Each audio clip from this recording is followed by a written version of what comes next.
بسم اللہ الرحمن الرحیم۔ عن عبداللہ بن مسعود عن النبی صلی اللہ علیہ وسلم قال لا يدخل الجنت من کان فی قلبہ مثقال ذرۃ من کبر۔ قال رجل یا رسول اللہ ان الرجل يحب ان يكون ثوبه حسنا ونالہ حسنا۔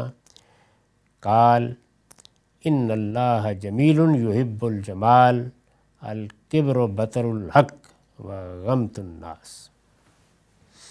یہ مسلم کی روایت ہے، رقم ہے 91۔ ترجمہ یہ ہے، عبداللہ بن مسعود رضی اللہ عنہ کا بیان ہے کہ نبی صلی اللہ علیہ وسلم نے فرمایا، جس شخص کے دل میں ذرہ برابر بھی تکبر ہوگا وہ جنت میں داخل نہیں ہو سکے گا۔ یہی بات قرآن میں بھی کہی گئی ہے، بلکہ قرآن مجید میں تو اس کے لیے تمثیل پیش کی گئی ہے اور فرمایا ہے کہ اونٹ سوئی کے ناکے میں داخل ہو سکتا ہے، کوئی مستکبر، کوئی تکبر کرنے والا، سرکشی اختیار کرنے والا اللہ کی جنت میں داخل نہیں ہو سکتا۔ تو یہ اندازہ ہوتا ہے کہ استکبار یا تکبر یہ گویا تمام جرائم کی جڑ ہے۔ اللہ تعالیٰ کے ہاں اگر تکبر نہیں ہے اور انسان غلطی کرتا ہے یا کوتاہی کرتا ہے تو بہت عفو درگزر کے مواقع ہیں، اللہ بہت معاف فرمانے والا ہے۔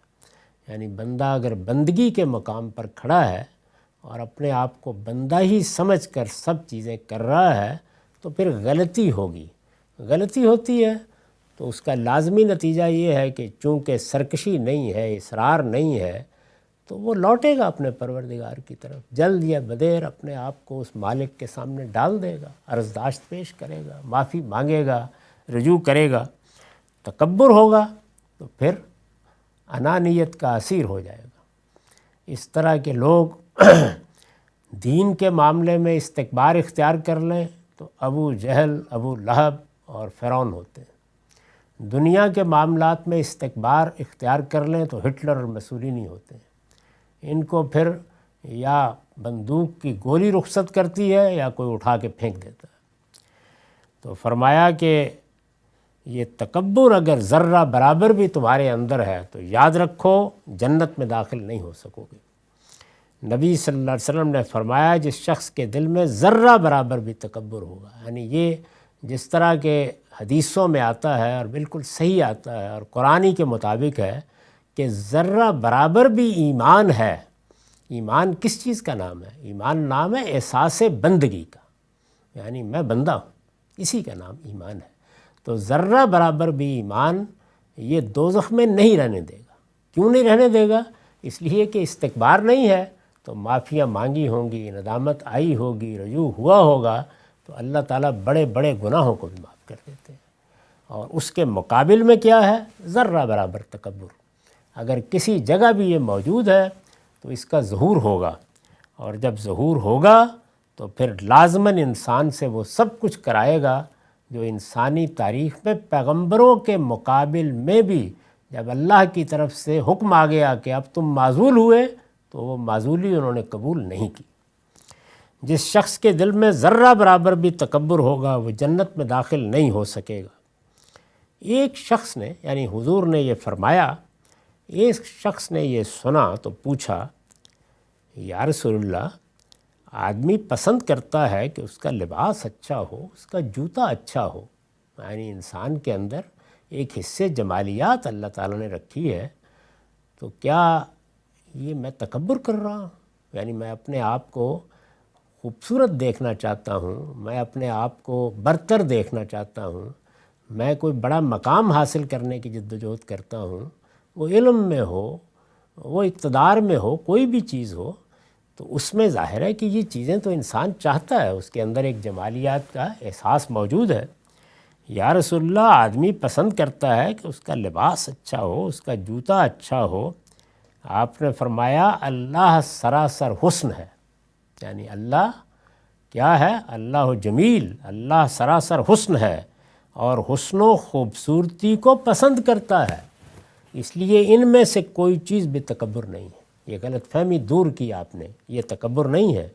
اس کے بعد فرمایا تکبر کیا ہے؟ الکبر و بطر الحق و غمت الناس، تکبر تو یہ ہے کہ آدمی حق کے مقابلے میں سرکشی اختیار کرے اور دوسروں کو حقیر سمجھے۔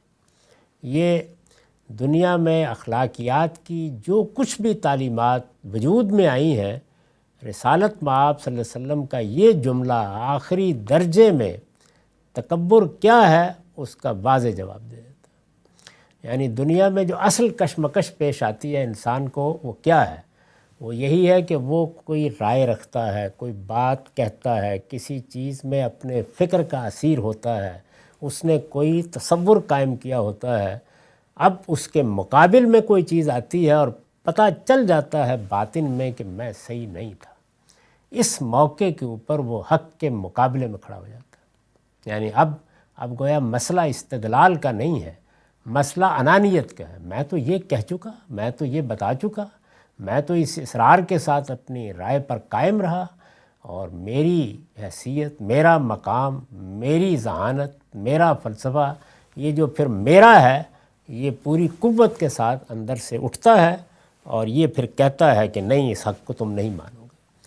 تو فرمایا کہ ایک تو یہ ہوتا ہے، اور دوسرے کیا ہوتا ہے کہ چونکہ آدمی اپنے آپ کو اس طرح بڑا سمجھتا ہے، اب بڑا سمجھتا ہے وہ رائے کے لحاظ سے بھی ہو سکتا ہے، علم کے لحاظ سے بھی ہو سکتا ہے، اقتدار کے لحاظ سے بھی ہو سکتا ہے، حسن کے لحاظ سے بھی ہو سکتا ہے، جو چیزیں اللہ نے نعمتیں دی ہیں، تو دوسروں کے اوپر نگاہ ڈالتا ہے تو ان کو حقیر سمجھتا ہے۔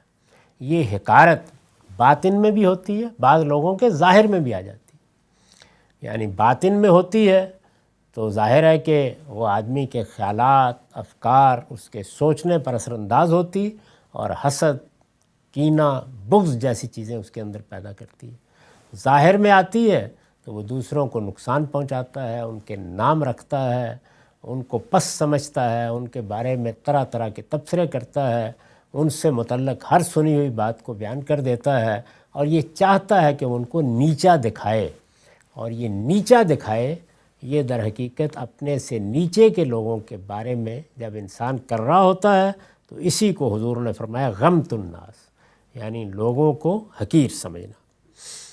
اس پر میں نے ایک مختصر سا نوٹ لکھا ہے، وہ بھی سن لیجئے۔ تکبر کی حقیقت اپنی بڑائی کا احساس ہے، یعنی یہ بڑائی کا احساس ہی اللہ ہی کے شان ہے۔ وہ جو ایک روایت میں آیا ہے نا کہ یہ چادر اللہ ہی کی قامت پر ٹھیک لگتی ہے، یہ جو رضا ہے، کبر، اللہ ہی متکبر ہے، اور اسی کو حق ہے کہ وہ اپنے بڑائی کے اس احساس کے ساتھ بندوں پر حکومت کرے۔ تکبر کی حقیقت اپنی بڑائی کا احساس ہے، یہ حد سے بڑھ جائے، یعنی کسی حد تک تو انسان کے اندر یہ احساس فطری ہے، وہاں تک خرابی نہیں پیدا ہوتی، یہ حد سے بڑھ جائے تو اس کا ظہور اصلاً انہی دو صورتوں میں ہوتا ہے۔ یعنی وہ کیا دو صورتیں ہیں؟ ایک حق کے مقابلے میں اکڑ جانا، دوسرے لوگوں کو حقیر سمجھنا، انہی دو صورتوں میں ہوتا ہے۔ وضاقتہ اور طرز عمل کے دوسرے تمام متکبرانہ رویے آگے پھر انہی سے پیدا ہو جاتے ہیں۔